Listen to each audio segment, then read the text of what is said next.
සුබ දවසක්. අදත් මගේ YouTube channel එක එකතු වෙලා ඉන්න ඕගොල්ලෝ හැමෝටම. අද ඕගොල්ලෝ මේ එකතු වෙලා ඉන්නේ මගේ YouTube channel එකෙන් ගෙන තවත් brand new episode එකක් එක්ක. ඉතින් අද වීඩියෝ එකෙන් කතා කරන්නේ මෙන්න මේ වගේ ලස්සන profile picture එක design කරගන්න විදිය ගැන. මේ වීඩියෝ එක ගොඩක් ලේසියි. ඕගොල්ලන්ට මේ වීඩියෝ එක බලලා ඔයාලට පුළුවන් මෙන්න මේ වගේ profile picture එක design කරගන්න. මේක ඕගොල්ලන්ට ගොඩක් වැදගත් වෙයි කියලා හිතනවා. ඉතින් අපි වැඩි කතා නැතුව වීඩියෝ එකට යමු. වීඩියෝ එකට යන්න කලින් තියෙනවා පුංචි දෙයක් කියන්න. ඒක තමයි ඕගොල්ලෝ තාම අපේ channel එක subscribe කරලා නැද්ද? how sad. දැන්ම subscribe කරලා බලන්න. ආසයිද? කමෙන්ට් කරලා නැත්නම් කමෙන්ට් කරලා මගේ channel එක subscribe 100ට යන ගමනේ ඉන්නේ. ඒකින් දැන් share පාරකෝ දාගෙන යන්න අමතක කරන්න එපා. ඒ වගේම වීඩියෝ එක හොඳ නම් like කරන්න. වීඩියෝ එකෙන් ඉගෙන ගත්ත දෙයක් තියෙන පල්ලේ comment section එකේ comment කරන්න. එහෙනම් ඉතින් අපි යමු අද වීඩියෝ එකට.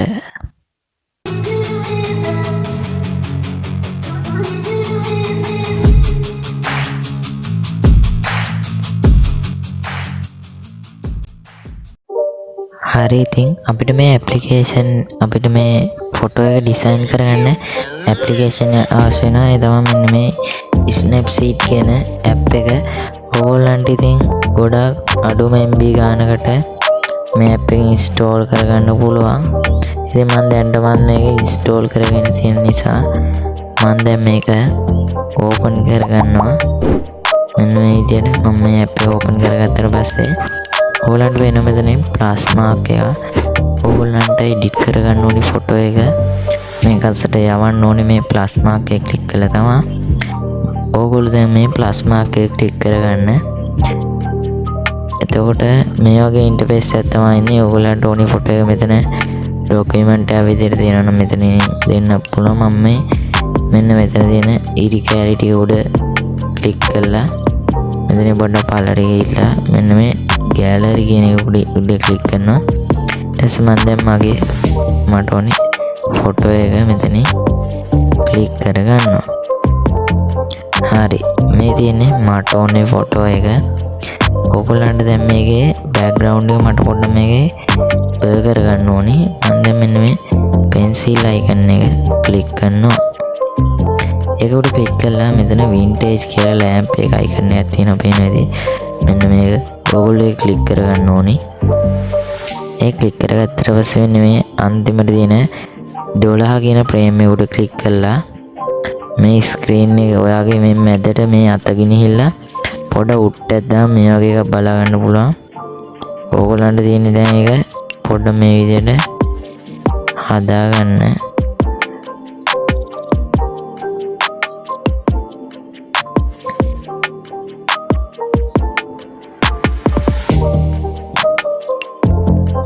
දැන් මම මේ විදිහට හදාගන්න පස්සේ මෙන්න මේ හරි ලකුණට ක්ලික් කරනවා. ඊට පස්සේ ඔයගොල්ලන්ට කරන්න තියෙන්නේ මෙන්න මේ පොත් දෙක වගේ අයිකන් එක උඩින් තියෙනවා ඇරෝ කී එක ඒක උඩ ක්ලික් කරගන්න. ඊට පස්සේ මෙන්න මේ view edits කියන එක උඩ ක්ලික් කරගන්න. ඊට පස්සේ මෙන්න මේ මෙතනින් පෙනෙන vintage කියලා එකක් තියෙනවා. ඒක උඩ ක්ලික් කරගත්තට පස්සේ මේ විදිහට පැත්තෙන් ඕපන් වෙනවා පැන්සල් එක අයිකන් එකක් තියෙන එක. ඒක උඩ ක්ලික් කරගන්න. ඊට පස්සේ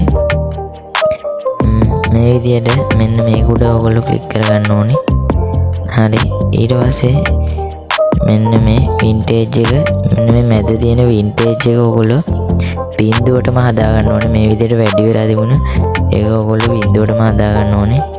ඊපස්සේ මම මේක මේ විදිහට zoom කරලා මේක මේ විදිහට බ්‍රෂ් කරලා අපිට ඕනි ෆොටෝ එකේ ලයිට් හදා ගන්නවා.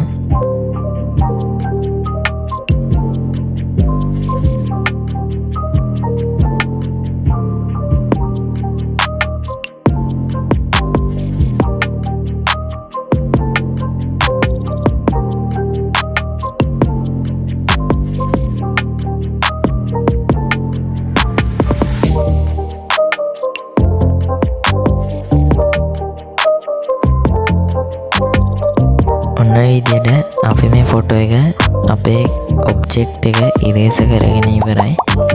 දැන් ඔයගොල්ලෝ මෙන්න මේ හරි ලකුණු ක්ලික් කරන්න. ඊට පස්සේ මෙන්න මේ ඇරෝ එක ක්ලික් කරන්න. ඊට පස්සේ අපිට තියෙන්නේ මේකට ටෙක්ස්ට් එක ඇඩ් කරගන්න. ඒකට මම මේ පෙන්සිල් අයිකන් එක උඩ ක්ලික් කරගන්නවා.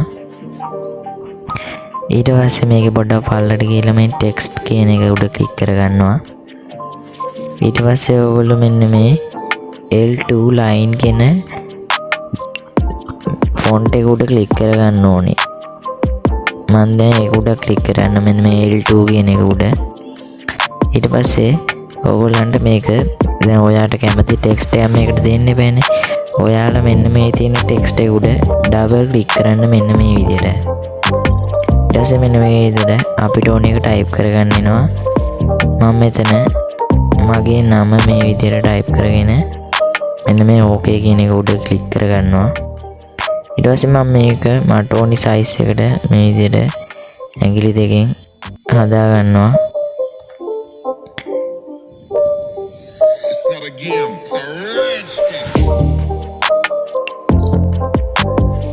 හරි.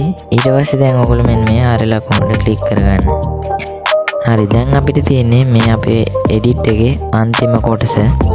ඒක තමයි මෙන්න මේ ෆොටෝ එකේ මෙන්න මේ ටික ඉරේස කරගන්න අපේ ටෙක්ස්ට් එකේ. ඒකට මම කරන්නේ මෙන්න මේ පොත් දෙක උඩ ඇරෝ අයිකන් එකක් තියෙන්නේ. අන්න ඒක උඩ ක්ලික් කරනවා.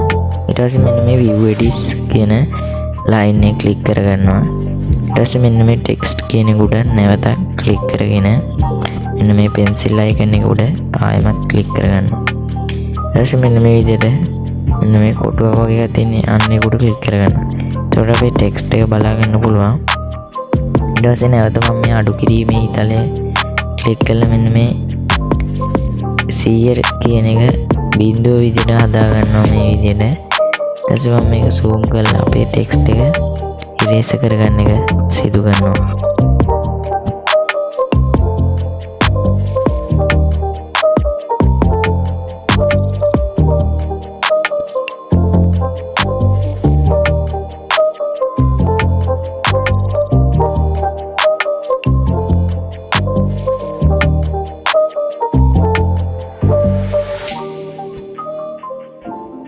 හරි. ඉතින් දැන් මම මේ ටෙක්ස්ට් එක ඉරේස කරගෙන ඉවරයි. ඊට පස්සේ මම මේ හරි ලකුණට නැවත ක්ලික් කරගන්නවා. දැන් අපේ එඩිට් එකේ වැඩ ඔක්කොම ඉවරයි. දැන් තියෙන්නේ අපි මේක ගැලරියට ඩවුන්ලෝඩ් කරගන්න. ඒකට මෙන්න මේ ඩවුන්ලෝඩ් අයිකන් එක උඩ ක්ලික් කරගන්න ඕගොල්ලෝ. ඊට පස්සේ මෙන්න මේ දෙවෙනි ලයින් එකේ තියෙන මෙන්න මේ ලයින් එක ඉන්නේ සේව් කියන එක උඩ ක්ලික් කරගත්තට පස්සේ අපිට මේ ෆොටෝ එක ඔයාලගේ ගැලරියටම සේව් කරගැනීමේ හැකියාව තියෙනවා.